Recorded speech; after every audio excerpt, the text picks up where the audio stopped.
What would you do if you saw a humble elderly lady being humiliated in front of dozens of people, just for being in a place that, according to an arrogant millionaire, she doesn't deserve to occupy? This story doesn't begin with justice. It begins with silence, with judgmental looks, sharp words, and a woman who just wanted to reach her destination in peace. But what no one on that flight knew, not even the man in the impeccable suit with the $1,000,000 watch, is that this lady carried something more valuable than any first-class seat, a past that would change everything. And what happened 40 minutes later made even the flight attendants look at her with tears in their eyes, and he, the arrogant one, lowered his head in silence, ashamed. Now, prepare yourself. Because this isn't just a story about a flight. It's about who we are when no one applauds us, and about who we discover ourselves to be when we finally see someone with the right eyes. The boarding terminal was calm that cloudy morning at San Francisco Airport. Passengers were scattered across the seats, checking their phones, drinking coffee, or just waiting for the clock to tick until flight time. Among them, an elderly lady with white hair carefully pulled back in a low bun slowly stood up, clutching a small brown leather bag worn by time against her chest. Her name was Margaret Hill, 76 years old. Simple clothes, comfortable shoes, and a calm gaze that carried stories no one there cared to know. She wore a blue cardigan and carefully held her printed ticket. Direct flight to New York, seat 1A. "First class is now boarding, please," announced the attendant at the gate. Margaret looked around, hesitated for a second, then approached. She handed over her ticket with a slight smile. The attendant, a bit surprised, scanned the pass, checked the number, and nodded. "Have a good flight, ma'am." "Thank you, dear." Margaret replied with a kindness that seemed from another time. As she crossed the boarding bridge, she walked with firm steps, though a bit slow. She carried her carry-on bag alone, and when she entered the aircraft, she was greeted with a professional smile from one of the flight attendants. "Welcome, Mrs. Hill. Your seat is right here to the left." "Oh, thank you. I like to sit by the window." She settled into seat 1A, gently adjusted the pillow, and took from her bag a book marked with colorful post-its. She didn't seem out of place, just too discreet for that place where Swiss watches and Italian leather shoes sat next to champagne glasses. Some passengers were already boarding, and one or another cast curious or indifferent glances at the serene figure in the front seat. No one said anything, but their expressions spoke. She must have won this ticket somehow. Margaret just watched the runway through the window. She was a lady who had lived much and learned not to be bothered by looks that didn't know her story. The sky was grey, but she smiled like someone who knew the sun still existed above the clouds. And then he entered. Perfectly aligned tie, navy blue tailored suit, hair styled with gel, and the walk of someone who's always late, even when they're not. In his hand, a gleaming black briefcase and a cell phone, where he seemed to command the world with a touch. He looked around and headed straight for the seat next to Margaret, 1B. He stopped, frowned, looked back at the seat number, then at her. And then came the first sentence. "Excuse me, ma'am, are you sure you're in the right place?" Margaret looked at him kindly and extended her ticket. "Yes, it's 1A. I'm certain, young man." The man didn't smile, didn't respond. Just huffed and sat down with visible discomfort, as if he had just been downgraded. Margaret tried to resume reading, but something in the atmosphere had changed. The air seemed denser. A forced silence settled between them. The trip hadn't even begun, and tension had already boarded. The sound of the metallic clasp of the briefcase was sharp, almost aggressive. He placed it on his lap, opened it quickly, and began typing on his laptop with impatient fingers. It wasn't just the sound that bothered, it was the presence. Each of his gestures seemed calculated to announce to the world how important he was. His name was Bradley Turner, 48 years old. Founder of a rapidly growing financial technology company, he accumulated appearances in business magazines, interviews, and events with CEOs. To many, he was an example of a successful man. To himself, he was a winner who owed no apologies to anyone. On his wrist, a limited edition Swiss watch. In his eyes, impatience. Bradley typed as if the world depended on each of his emails, and from time to time he cast an uncomfortable glance at the lady sitting beside him. Margaret, on the other hand, remained with the same serenity. Book in hand, eyes wandering through the pages, body tranquil like someone who had already dealt with storms much worse than disdain. The flight attendant approached, offering champagne. "Sir, ma'am, would you like a glass before takeoff?" Bradley accepted without taking his eyes off his phone. Margaret smiled and politely declined. "Just a glass of water, please." He rolled his eyes. "Water? In first class?" he murmured, low but audible.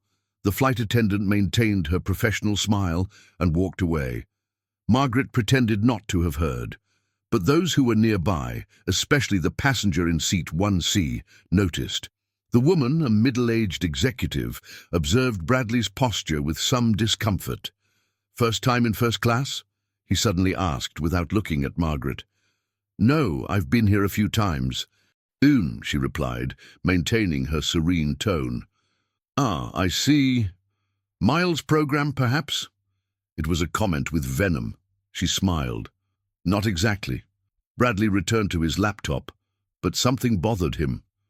Her presence there, so out of profile from what he expected, seemed to throw him off center, and that wasn't something he handled well. When the flight attendant returned with the water, he seized the opportunity. "You know, it's not every day we see someone so simple in first class." The comment came wrapped in a tone of false cordiality, as if saying, "I'm just curious," when he was actually making it clear, "You don't belong in this place."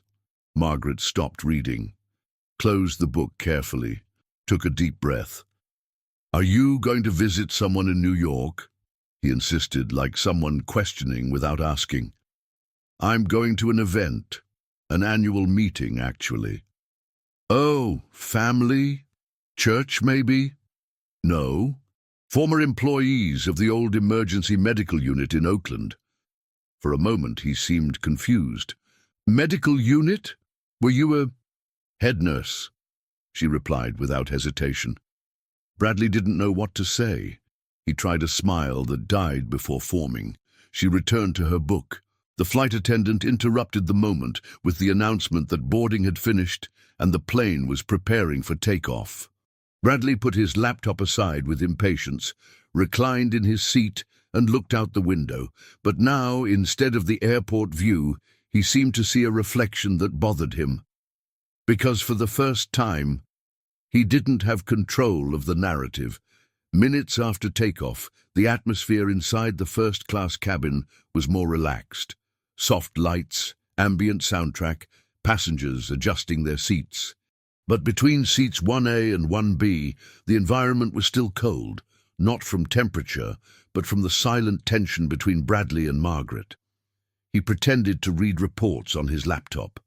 She, with the book still open, had stopped reading. She looked out the window, perhaps trying to escape there for a few seconds. The plane cut through the clouds, but the real friction was centimeters away. That's when Bradley lost his filter. "Excuse me, but I still don't understand. How exactly did you get this seat?" The question came without beating around the bush, in a direct tone, with a touch of challenge. Margaret turned slowly to him. There was no anger, just tiredness. "I bought it with my own money." He let out a dry laugh.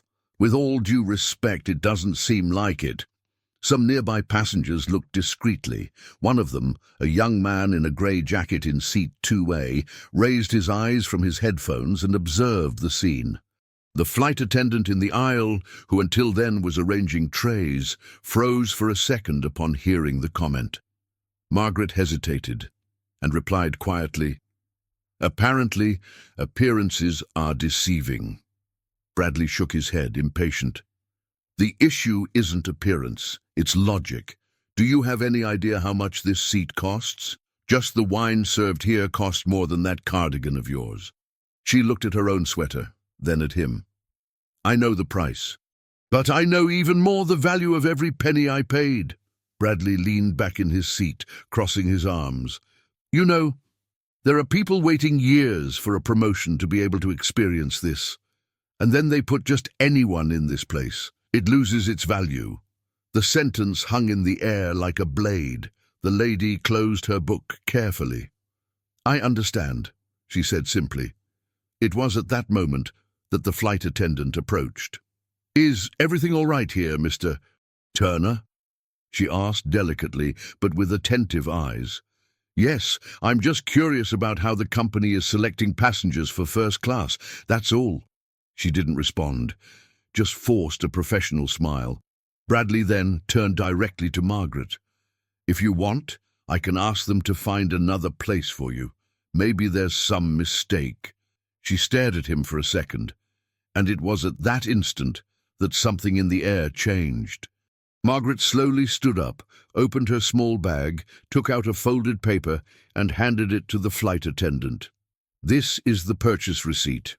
I paid for seat 1A in full with my personal card 2 months ago. I received email confirmation. Everything correct? The flight attendant analyzed the paper, then looked at Margaret with a mix of respect and discomfort. Yes, ma'am. Everything is absolutely correct. It's a pleasure to have you with us. If you need anything, just call me. Bradley leaned back again, visibly uncomfortable. He tried to disguise the defeat, but the battle was already clear to those watching in silence. Margaret put the paper back in her bag and sat down again. She closed her eyes for a moment.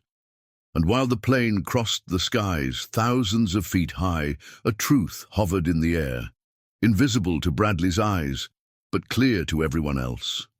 He might have money, but that lady had something he hadn't yet conquered: dignity.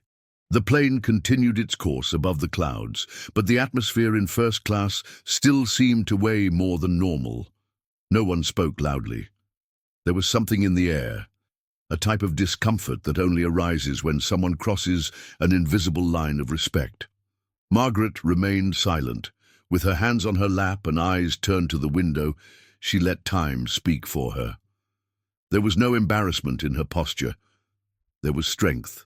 The strength of someone who learned throughout life that sometimes silence is the best response to ignorance. Bradley, beside her, remained restless. He would pick up his phone, unlock it, use it for seconds, then lock it again. He would drink a sip of champagne and wipe his lips with the haste of someone who wanted to forget what had just happened. And in that interval, a world began to form inside Margaret's mind. She remembered why she was there. That trip had a greater meaning. It wasn't just a flight from point A to point B. It was a reunion with a forgotten part of her history. Flashbacks came to her mind. It was 1989. The hospital was in collapse because of the Loma Prieta earthquake. Margaret, then 40 years old, was the head nurse of the night shift. When part of the structure collapsed and the power went out, she didn't run. She stayed. She organized evacuation, resuscitated patients in the dark, guided people through smoke, and saved dozens of lives before the rescue team arrived, all without cameras, without applause. After that, she refused awards, never wanted to appear. I did what any human being should do, she would say, whenever someone tried to honor her. But now, so many years later, the hospital, already rebuilt, was promoting a meeting with the veterans of that night. And she had been one of the honored guests. She didn't tell anyone on the flight about this, because she didn't need to. While Bradley crossed his legs and sighed loudly, perhaps trying to provoke some reaction, Margaret just opened her book again. But she didn't read. She just ran her fingers along the yellowed margins of the pages. She was reliving stories that no luxury could buy. The flight attendant later returned to check on the passengers' well-being. She stopped discreetly beside Margaret and offered an extra blanket. "Is everything all right with you, Mom?" "Yes, dear. Thank you very much for your kindness." Bradley looked with disdain. "She'll need 3 blankets to handle the air here," he murmured quietly once again, but the flight attendant ignored him, and so did Margaret. It was at that moment that the young man from seat 2A leaned forward and called the flight attendant in a low voice. "Excuse me, do you know the name of that lady in 1A? She hesitated for a moment, then replied in a low voice, "Margaret Hill." The young man's eyes widened. He brought his hand to his chin, as if he had been struck by a strong memory. "I can't believe it." No one noticed, not yet. But something was about to change, because that young man, sitting just 1 row behind, kept a story that connected his life directly to that woman, and she didn't even know it yet. The plane cut through the calm sky, but inside, feelings were far from serene. The tension between the front seats had already spread like a whisper down the aisle.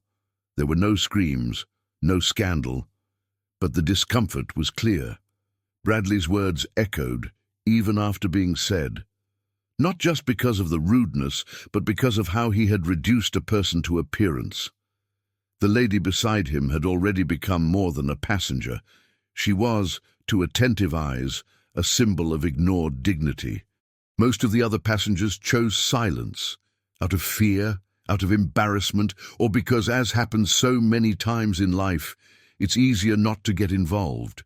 In seat 3B, a woman in her 30s, headphones in her ears, tablet in her hands, pretended to watch a movie, but her attention was entirely on the first row. She observed with admiration the way Margaret carried herself, how she reacted with elegance to each venomous comment. In seat 1C, the executive who had exchanged uncomfortable glances with Bradley now crossed her arms tightly.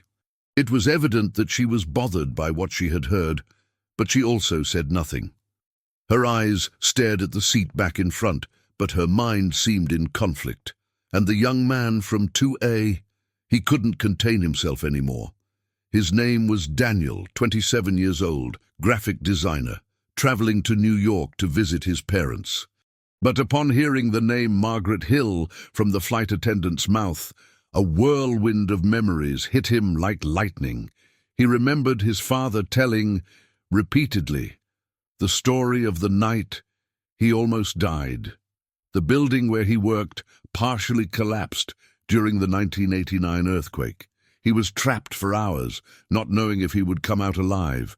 It was a nurse who found him, cleaned his wounds with her own hands, carried him through a dark corridor, and left him in the hands of firefighters already exhausted, but smiling. "I'll never forget her, son. The nurse with calm eyes. She saved my life. She said her name was Margaret Hill." Daniel stood up from his seat like someone who couldn't stay still anymore. He went to the flight attendant discreetly. The lady from 1A, is she the Margaret Hill who worked at Oakland Hospital?" "Yes. She said she's going to a meeting of veterans from the emergency medical team." Daniel's heart raced. He returned to his seat, breathing deeply. He looked at Margaret, who remained serene, and at Bradley, who now slept with his head slightly tilted back as if nothing had happened. "I can't stay quiet," he thought, but he also didn't want to make a scene. He knew there was a right moment for everything, and that sometimes justice needs just one voice at the exact moment.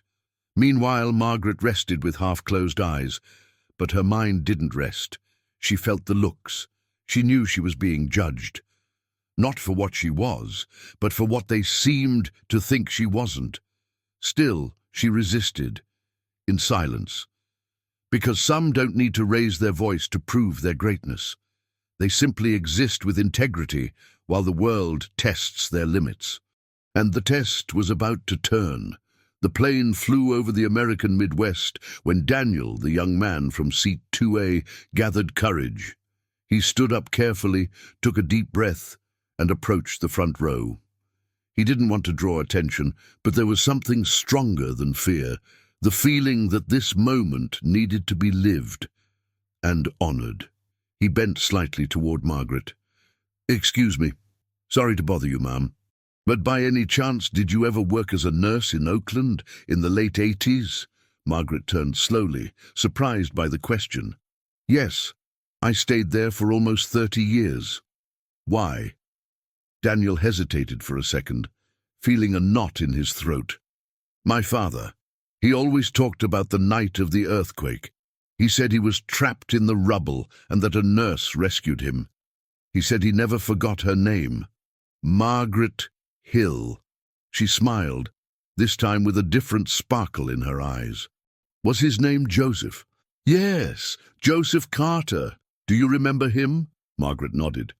I remember. He was badly hurt. He gave me his ring and asked me to give it to his wife, in case he didn't make it. But he made it. He was a strong man. Daniel pressed his lips, trying to contain his emotion.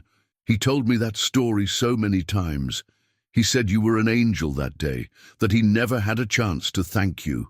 Margaret placed her hand over her heart, moved. I didn't do it for thanks, but knowing he was okay, that's enough. Bradley, beside her, began to wake up from the sound of voices. He rubbed his eyes and frowned, seeing Daniel standing there, talking to Margaret. Is everything all right here? He asked with a bored tone. Daniel ignored the tone and looked directly at him. Yes, I'm just thanking this lady for saving my father's life. Bradley blinked, not understanding. About saving his life? What are you talking about? Daniel straightened up. Her name is Margaret Hill. She was head nurse at Oakland Emergency. During the 1989 earthquake, she didn't run. She saved dozens of lives, including my father's. Do you have any idea what that means? A slight murmur spread. The woman from 3B took off her headphones. The executive from 1C looked directly at Margaret with growing admiration. Even the flight attendant, upon hearing, approached discreetly. Bradley, for his part, seemed lost. I didn't know. She didn't say anything. She didn't need to, Daniel said firmly, because real people don't need to show off, and even so, she carries more greatness than many who flaunt wealth all the time. Margaret tried to break the mood. Dear, you don't need to defend me. I'm already used to it. But Daniel continued, No, ma'am. You shouldn't be used to this. And we shouldn't accept it either. There are people who should be learning now what it means to have class. And it's not because of the seat they're sitting in. Bradley fell silent. For the first time, visibly disconcerted. There was no way to argue back. No argument. Just the weight of his own arrogance falling upon himself. Margaret looked at Daniel with teary eyes. Thank you for your words. Your father was a very kind man. I never forgot him. Daniel returned to his seat. The climate inside first class had completely changed. Now everyone looked at Margaret not as a lady with simple clothes, but as someone who had lived something grand and chosen to carry this story with humility. And Bradley. He became quieter with each passing second. The silence that took over the cabin after the conversation between Daniel and Margaret wasn't uncomfortable. It was reverent. A rare type of silence loaded with meaning, where everyone seemed to absorb a forgotten truth: greatness doesn't make noise. Bradley, sitting next to Margaret, now kept his arms crossed and his gaze fixed on nothing. The man who until recently judged easily was now confronted by a truth more uncomfortable than any turbulence. He had humiliated a heroine without even knowing who she was. But the story wasn't over yet.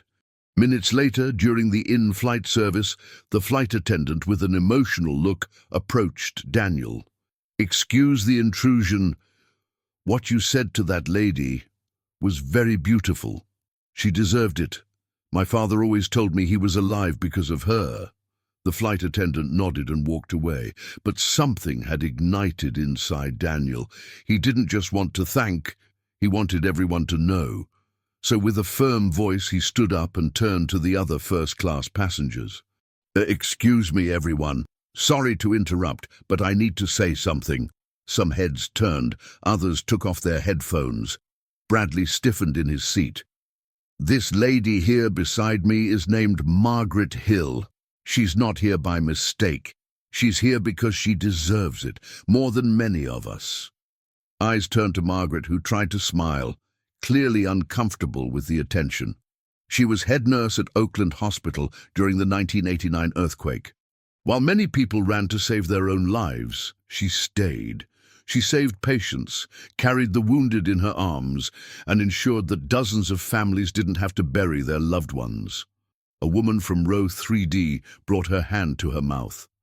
An older gentleman slowly removed his glasses. She saved my father, and for years he tried to find out where she was to thank her. Today, by chance, I found her again, here. And what hurts me most is knowing she was humiliated for being seated in first class, as if she weren't worthy. A dense silence took over the cabin. Daniel looked directly at Bradley. The truth is, it doesn't matter your suit, your watch, or your credit card. Dignity has no brand, and heroism has no label. Bradley looked away. Margaret placed her hand on Daniel's arm, as if wanting to protect him, and said quietly, "Dear, thank you, but I didn't do anything alone that night. There were many like me. I just did what I knew how to do. And that makes you even more admirable," Daniel replied, "because you never needed to tell anyone about it. But today, we needed to hear it." A timid round of applause began, first from the woman in 3B, then from the executive in 1C. In seconds, the entire first class was applauding, some with tears in their eyes. Others, in silence, just nodding, as if asking for collective forgiveness for what they had witnessed before. Margaret looked around, moved but contained.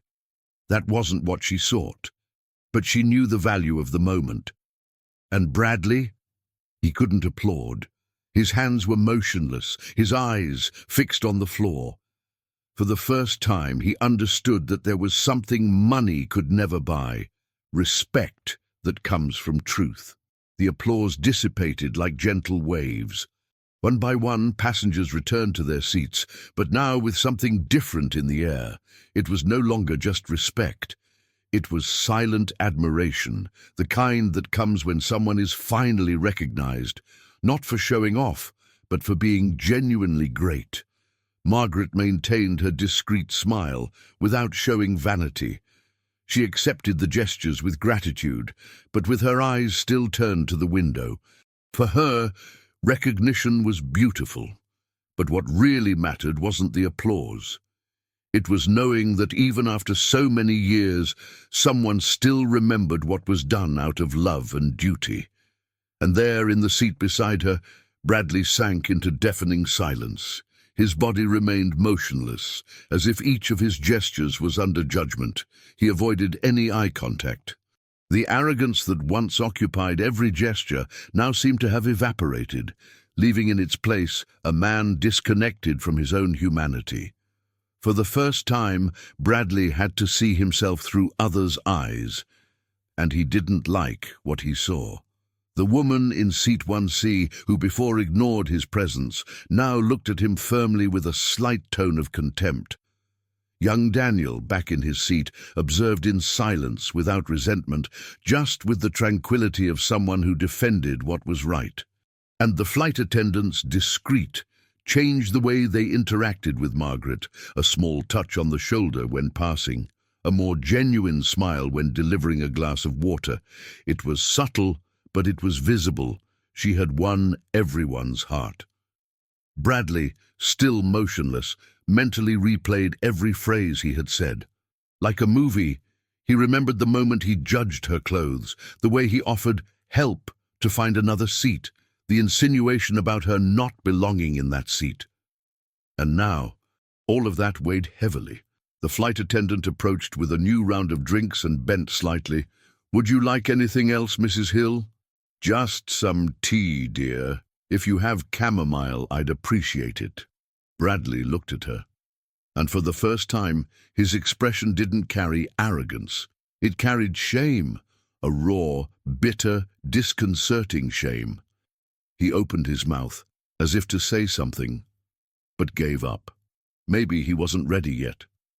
Margaret noticed, and like someone who recognizes the weight of silence, spoke quietly just to him. Don't worry. I've heard much worse things from people with much less than what you have. He stared at her, hesitating. I'm sorry, he said finally, his voice low, almost childlike. She just nodded, not with superiority, but with understanding. Because Margaret understood something he was still beginning to learn. True elegance isn't in the sharp response, but in the choice to forgive without needing applause. The silence between seats 1A and 1B was now different, no longer loaded with judgment or embarrassment. It was a new silence, born of awareness. Bradley remained motionless, as if his own body refused to pretend nothing had happened. There was something in his eyes now, no longer haughtiness, but genuine discomfort. He knew he had crossed a line that should never have been touched. After a few minutes, he adjusted his posture and slowly turned to Margaret.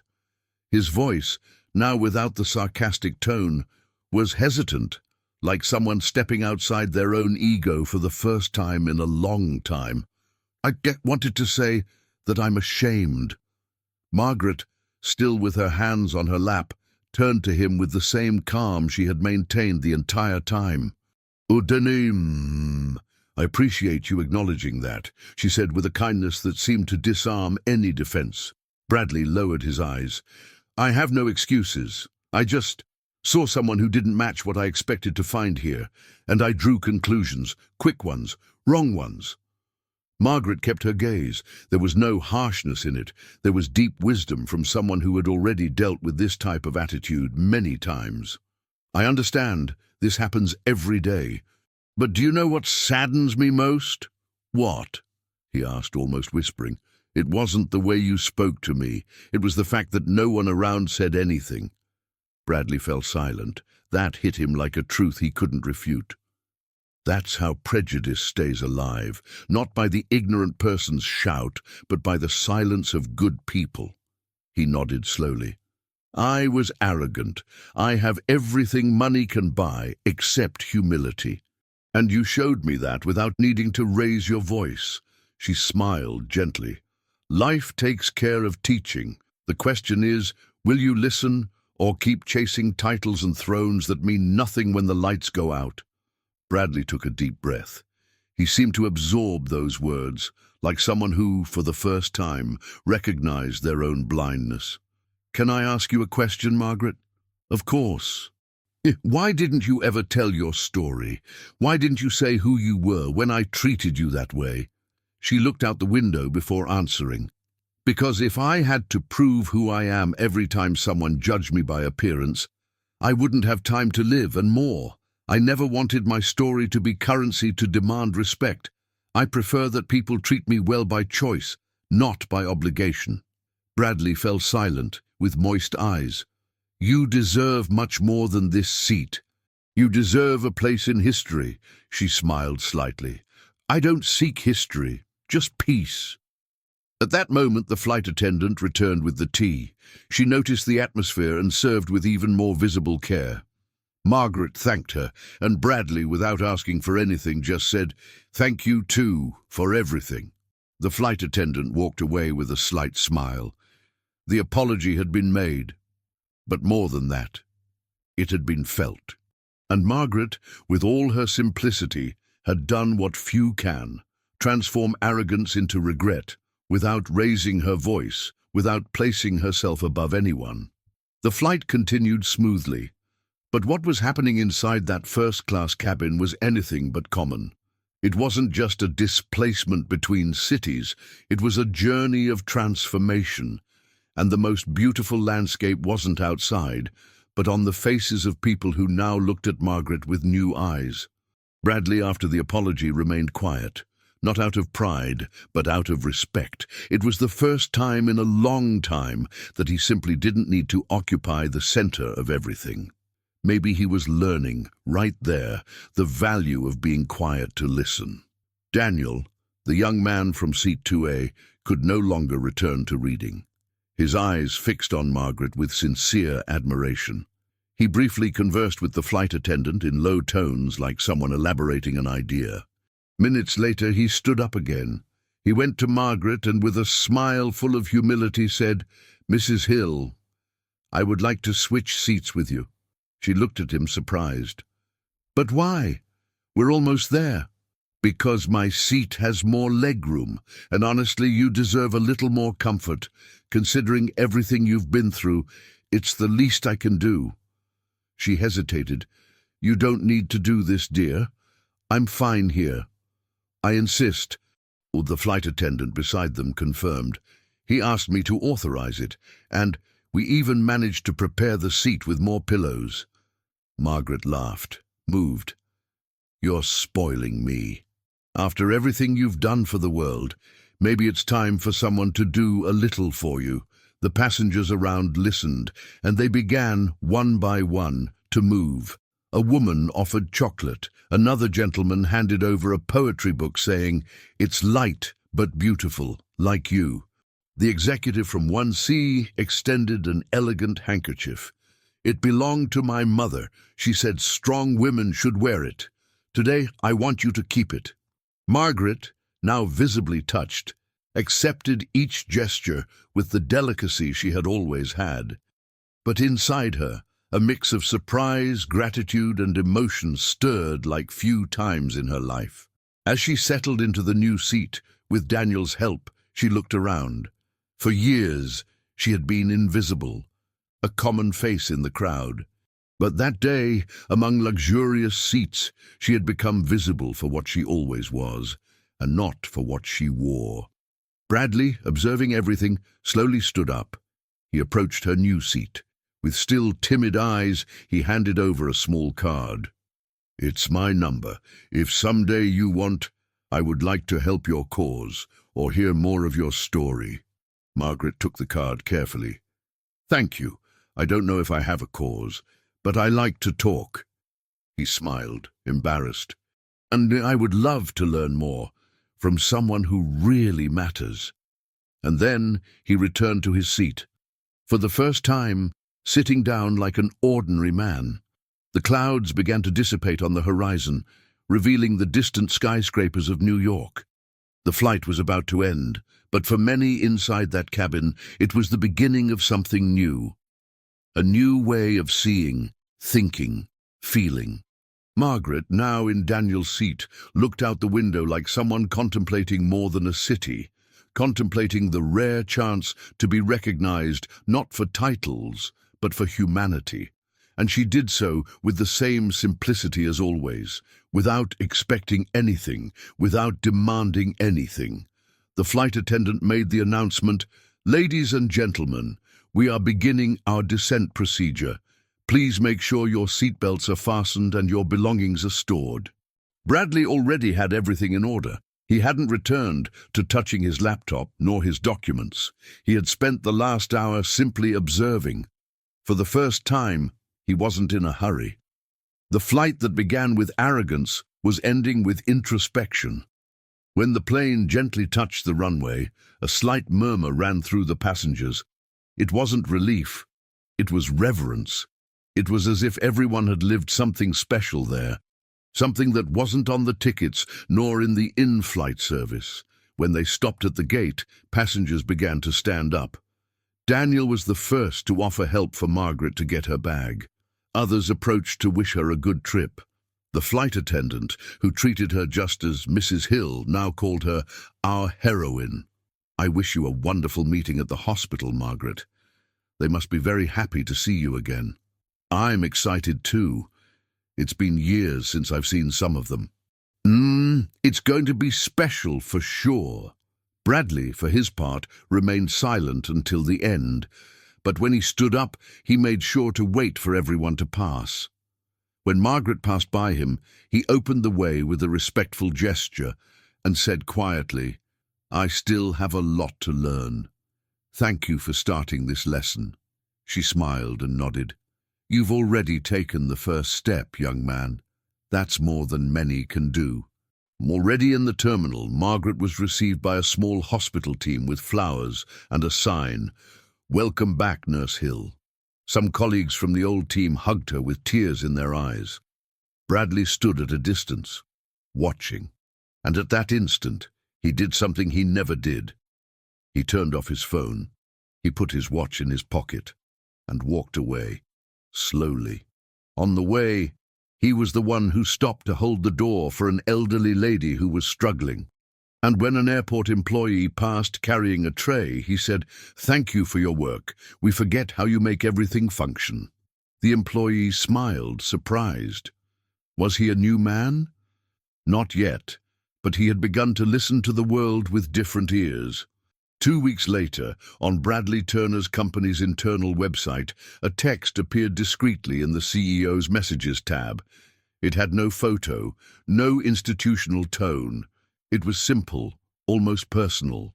"Today, I understand that it doesn't matter how much you build on the outside, if you don't build anything on the inside. I met a woman on a flight. She taught me more in 4 hours than many books in 4 years. She didn't wear a suit, didn't need a badge. And even so, she was the most powerful person I've ever met. Signed, Bradley." Few knew the complete story, but those who knew him noticed. He was different.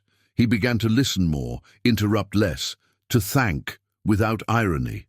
Even his decisions as a leader began to include voices previously ignored, especially those of older women on the team, previously invisible. Meanwhile, on the other side of the city, at Oakland Hospital, Margaret Hill walked through renovated corridors where each wall carried memories.